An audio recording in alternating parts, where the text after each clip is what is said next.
Hi, I'm Peg Moline, editor of Fit Pregnancy Magazine. August is Breastfeeding Awareness Month, and we're here in Hollywood at the pump station with breastfeeding expert Corky Harvey, who's going to show you how to breastfeed successfully. I'm Corky Harvey. I'm the co-founder and owner of the pump station and nursery, and I'm a board-certified lactation consultant. A deep latch is critical because not only will the baby get more milk if the baby's latched on deeply, but the mother will not have sore nipples. Sore nipples are not normal. The importance of a deep latch is that when a baby is latched on correctly, the mother's nipples will not get excessively sore, and the baby will be able to remove milk from the breast well because the jaws are positioned correctly over the areola. If we do these simple steps, most mothers can achieve a comfortable deep latch fairly quickly and easily. The most important first step is to get the baby's lower jaw to latch well behind the nipple, which involves tilting the little guy's head back. Because babies are born with a very recessed lower jaw, it's really tricky. Actually, as adults, we eat that way. If we have a fat sandwich, we've got to tip our head back and put our lower jaw on first, well into the sandwich, or we would just get nothing but a little bread and crust.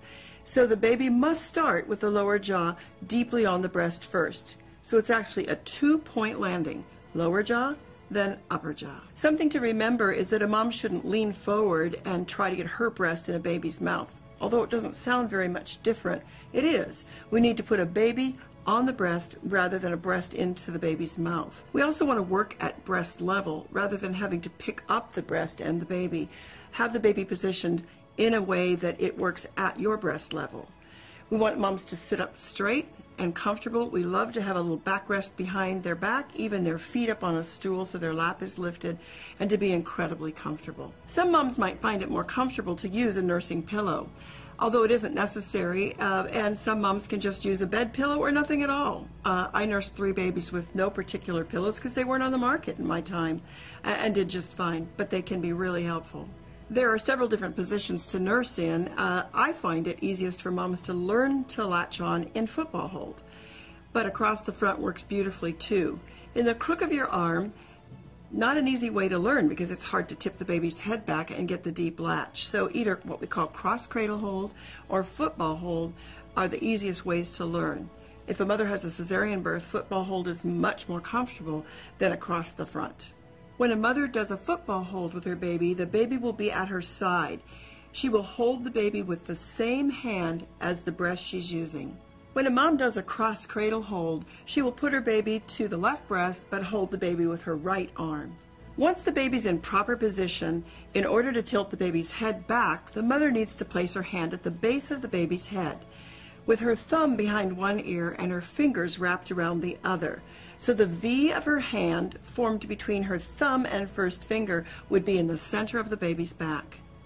Allow the baby's head to fall back slightly by just pressing with the heel of your hand between the baby's shoulder blades. That just allows that baby's head to extend slightly and fall back. In order to tilt the baby's head back, mom will need to just bend her wrist back slightly. With the baby's head tipped back and the chin up, rest your nipple just above the baby's lip. With the nipple just above the baby's mouth and the head tilted back, it will allow the baby to open deeply to this point and then move up from the bottom. Wait now for the baby to open his mouth widely. This is called rooting. Most moms start their baby onto the breast when they just barely start to open. We need to wait until the baby is all the way open as if taking a bite out of an apple. If we don't allow that baby to open widely, he's going to pivot from a forward point and just have the nipple in his mouth.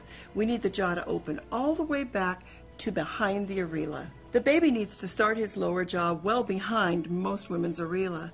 Areola can be a very different size, so at least think about the lower jaw starting well behind the base of the nipple. So many times the cause of soreness is that the baby has started right at the base of the nipple. The baby needs to have a great portion of the lower part of the breast in his mouth. Be very patient with yourself because this is a learned skill. Knowing when the right moment is, especially when the baby's in football hold and you can't really see that lower jaw going on, you just have to be patient as you learn. As the baby comes on, if the pain is less or not at all, you did it right.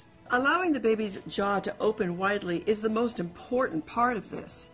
The baby must start that lower jaw deeply on the breast.